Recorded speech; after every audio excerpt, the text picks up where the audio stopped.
Okay guys, so this video is being made at the request of you guys pestering me to talk about this. I didn't find much news in this, but I want to kind of talk about it because people seem concerned as to what exactly is happening. So recently, the director to Thor Ragnarok, who is Taika Waititi, was doing a Reddit, answers, questions that the fans send in and everything like that.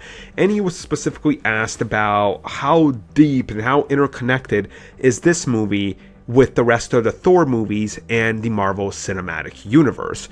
And he said, and I quote, "I made an effort to ignore the fact that there are other Thor films." And then he also adds, "I'm trying to ignore the rest of the universe and just make my own awesome movie." And I cannot tell you how many of you guys tweeted me, sent me messages on my inbox, or posted to other CBC things I posted, or just replies to other unrelated things on Twitter, in comments on YouTube, of you guys being confused as to what they're saying.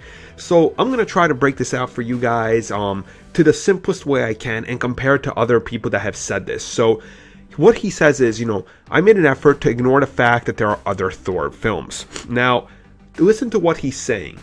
He's not saying that these films don't exist. He's saying he made an effort to ignore them. What he's saying is, this is his movie. This movie can be watched standalone without having to see the other two, and they're largely going to explain everything to you.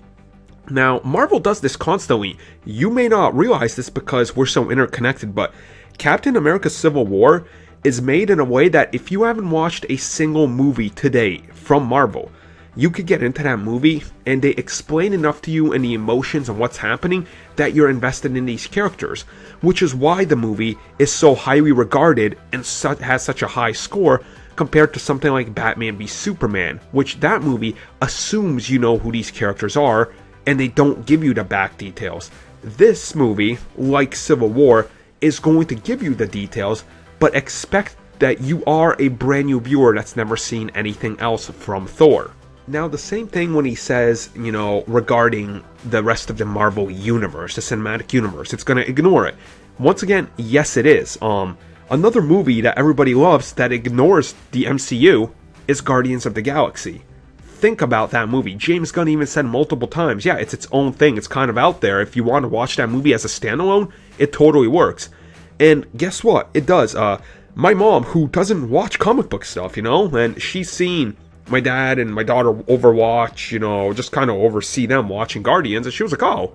And she understands it, but she has no idea it's part of this larger universe, because that's how the movie was made. Now, what he's saying here is, obviously, there are going to be interconnecting pieces.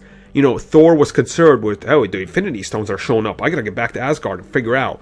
That's gonna play a role in it, but largely, he wants to ignore everything that's out there and make just a good movie with these interconnecting pieces. That's exactly what Guardians of the Galaxy did. It told you a great story, but it still included the necessary pieces to form this cinematic universe. So, I hope this explanation does eases you guys. Don't worry, this isn't a standalone movie. It's not ignoring the MCU. It's not running away from it.